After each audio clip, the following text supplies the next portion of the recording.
Part of the role of religion is to connect with the different, the other. We know this world. This is the place where we live, play, and work. We know how it works. But we sense there is more than what we can see and touch and hear.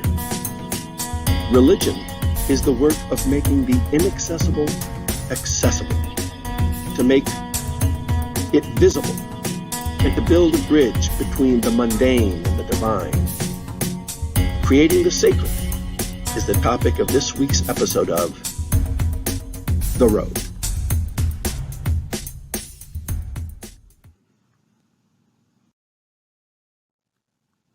Up, in, odd. These three words form a roadmap for the sacred. They represent the manner in which humankind has sought to bridge the gap between the world we see and the world of the divine, the world in which God lives and moves. In a world that is visually divided between down here and up there, it is perhaps not surprising that many of the earliest civilizations began with the notion of God being up there.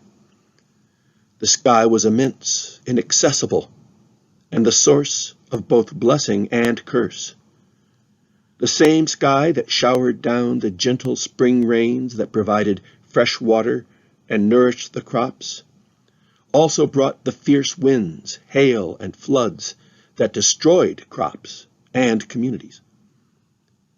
In order to propitiate this volatile God, we had first to approach God. And so from the beginning, we strove to move upwards to meet our God. Mountains provided a natural bridge, and so many early civilizations recognized certain mountains as sacred, providing a means by which to approach God. We find echoes of this in our own tradition. Moses is said to have ascended Mount Sinai to meet God and receive the Ten Commandments. The great prophet Elijah would later ascend Mount Horeb, another name for the same mountain, to talk with God and receive a new commission. Abraham, the father of the Hebrew people, ascended Mount Moriah to offer his son Isaac. There, he met God, who spared Isaac and renewed the covenant with Abraham. This same Mount Moriah would eventually be enclosed into the holy city of Jerusalem and become the site of Solomon's temple.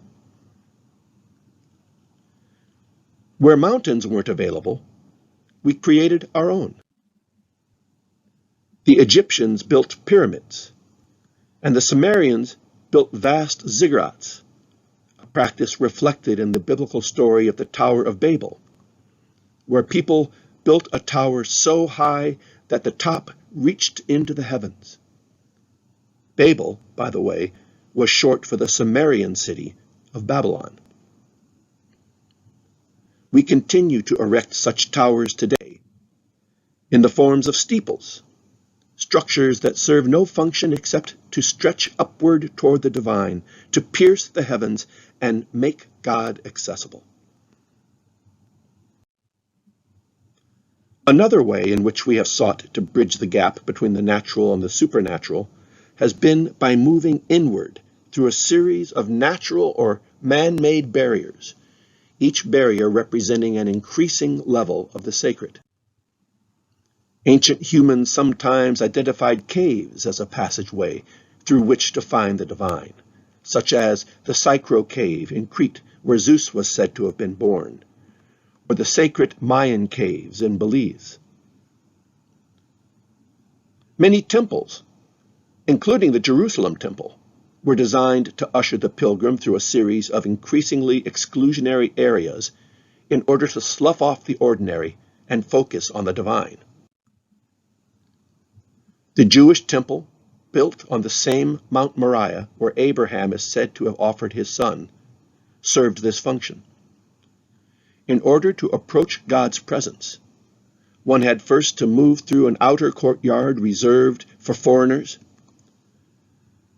another courtyard given over to the women, another reserved for men, an increasingly exclusionary one reserved for the priests, until finally, lastly, only one person, the high priest, was allowed to enter into the Holy of Holies after properly being purified and sanctified, and was allowed to do that only once in the year on the Jewish day of Rosh Hashanah. Such structures built for the purpose of encountering the divine were anything but ordinary. They were built to inspire awe and veneration. They were also built to jar people out of their expectations of normalcy and open them up to experience the world differently. The apse of Greek Orthodox churches are often painted to give the impression of the roof opening up to reveal heaven beyond. The interiors of the great medieval cathedrals, along with the interiors, are a riot of paintings, mosaics, and carvings designed to open the spirit up to the divine presence and mimic a heavenly splendor. The sheer size of the space moves one to silence and awe in the face of God's majesty. Few communities are willing or able to invest the sort of resources necessary to create those kinds of spaces any longer. Our worship spaces have become humbler and more utilitarian. Still, the same principles of up, in, and odd are used to facilitate our experience of the divine. Our chancel areas are still often raised, creating many mountains for us to ascend toward God. Churches are still designed to focus attention inward, moving worshipers to areas of increasing exclusivity toward a more intimate and personal experience of God, the innermost areas being available only to those properly prepared and consecrated.